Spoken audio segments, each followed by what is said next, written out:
Starlink's launch priority is forcing satellite operators to secure alternative vehicles or delay deployments. This is SpaceX Daily, episode 56. Multiple vessels are now positioning to tow an intact 170-foot Starship upper stage prototype after its controlled descent into the Indian Ocean. Satellite imagery shows the vehicle floating upright with support ships already alongside for the towing operation. Recovery teams will focus post-flight inspection on heat shield tile attachment points, tank seams, and overall structural integrity. Remember, we covered Starship yesterday. Today's intact recovery moves that forward by supplying direct data on tile performance after orbital re-entry. Success here narrows the remaining gap to the rapid reuse targets required for orbital refueling demonstrations. The effort follows the most recent test flight and centers on hardware that must survive repeated cycles without major refurbishment.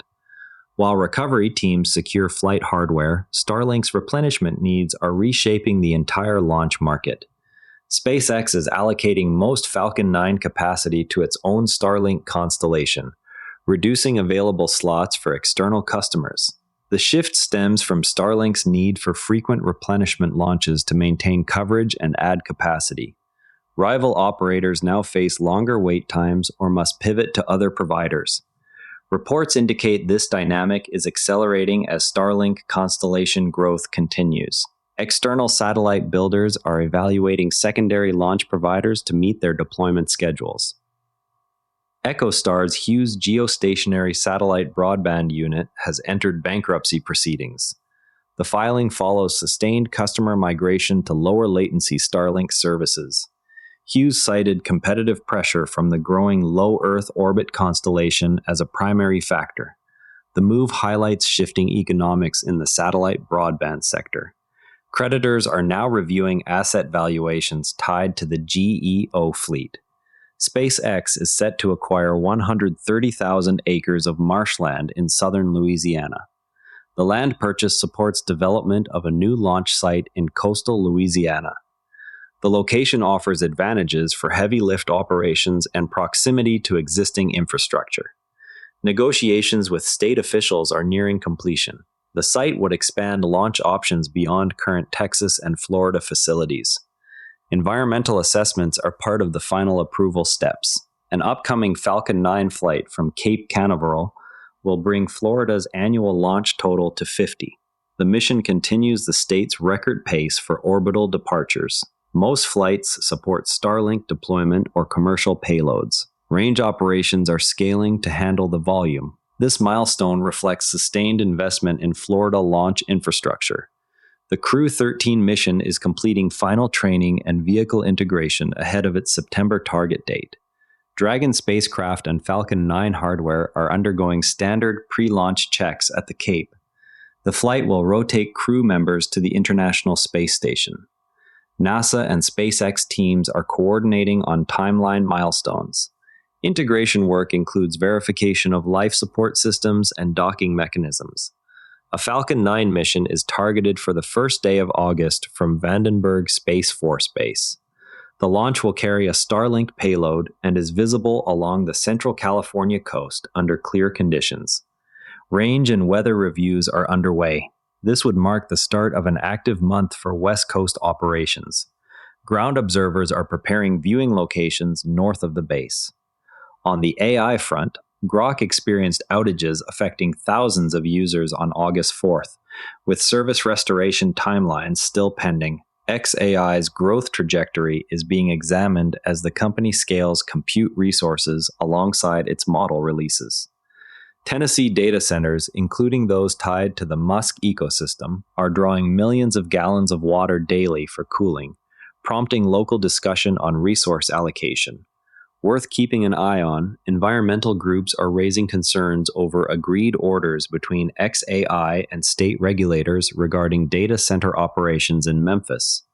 The organizations question permitting timelines and emissions controls for temporary power equipment. Resolution would require updated compliance documentation and public review processes. Social media users are discussing the potential impact of the Louisiana marshland acquisition on regional wildlife corridors and future pad construction timelines. Observers are tracking the status of the abandoned Falcon 9 upper stage expected to impact the lunar surface later this week. Commenters are sharing updates on the first earnings call scheduled for the newly public SpaceX and the questions analysts plan to raise. From an engineering standpoint, the recovery operation for the Starship upper stage in the Indian Ocean centers on preserving structural data after a high-energy re-entry. The 170-foot vehicle must survive peak heating and aerodynamic loads before splashdown, then remain stable enough for vessel-based retrieval. Engineers prioritize intact heat shield tiles and tank integrity because these components directly inform whether the upper stage can support repeated flights without major refurbishment. Towing the prototype to a secure facility allows detailed inspection of tile attachment methods and any deformation in the propellant tanks. Success here would narrow the gap between current test article performance and the rapid reuse targets required for orbital refueling demonstrations. The approach mirrors earlier booster recovery campaigns but must account for the upper stage's different mass distribution and thermal environment. Data from this recovery will feed directly into the next iteration of tile layout and attachment hardware. The physics of upper stage recovery begins with the need to dissipate orbital velocity through atmospheric friction while protecting the vehicle's primary structure. Unlike the Super Heavy booster, which uses grid fins and landing legs for tower capture, the ship relies on its heat shield tiles and body flaps to manage the far higher entry speeds associated with orbital return. Any loss of tile adhesion or tank wall buckling during this phase would require redesign of the attachment points or material stack-up before the next flight test. By recovering the vehicle intact, teams can measure actual versus predicted heat loads on individual tiles and quantify how much margin exists in the current configuration. This measurement loop is essential because each additional successful recovery reduces the effective cost per flight by amortizing the hardware across multiple missions rather than treating each ship as expendable. The Indian Ocean location adds logistical complexity compared with land-based landings, yet it provides a controlled environment where the vehicle can be secured without risking populated areas. Once the prototype reaches a processing facility, non-destructive testing will focus on weld seams in the stainless steel tanks and the mechanical interfaces that hold the thermal protection system. These inspections will reveal whether the current tile geometry and adhesive system can survive multiple cycles or whether a shift to mechanically fastened tiles is required. The outcome directly influences the timeline for demonstrating rapid reuse, a prerequisite for the orbital refueling architecture needed for lunar and Mars missions. Each data point collected from this recovery therefore serves as a calibration step that either validates the existing design or flags specific areas for the next hardware revision. A quick look at the market shows SPCX trading at $114.53, down 0.5%. Before we go, watch for the first August launch from Vandenberg as range and weather reviews continue. That's your SpaceX news for today. SPCX is trading at $114.53, down 0.5%. If the show saves you time, a rating or review on Apple Podcasts or Spotify genuinely helps new listeners find it.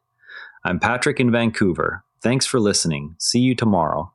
One more thing, if you liked today's episode, our sister show, Planetarian Daily, is worth a spot in your feed. Daily breakthroughs in science, health, and longevity. It's one of the NARA Network's daily briefings, all free at naranetwork.com. The Do Positive Pod is the club for people who do something about it. Episodes and the dispatch wall at naranetwork.com, the DPPOD. This episode used AI voice synthesis of my voice. Editorial selection and analysis are my own.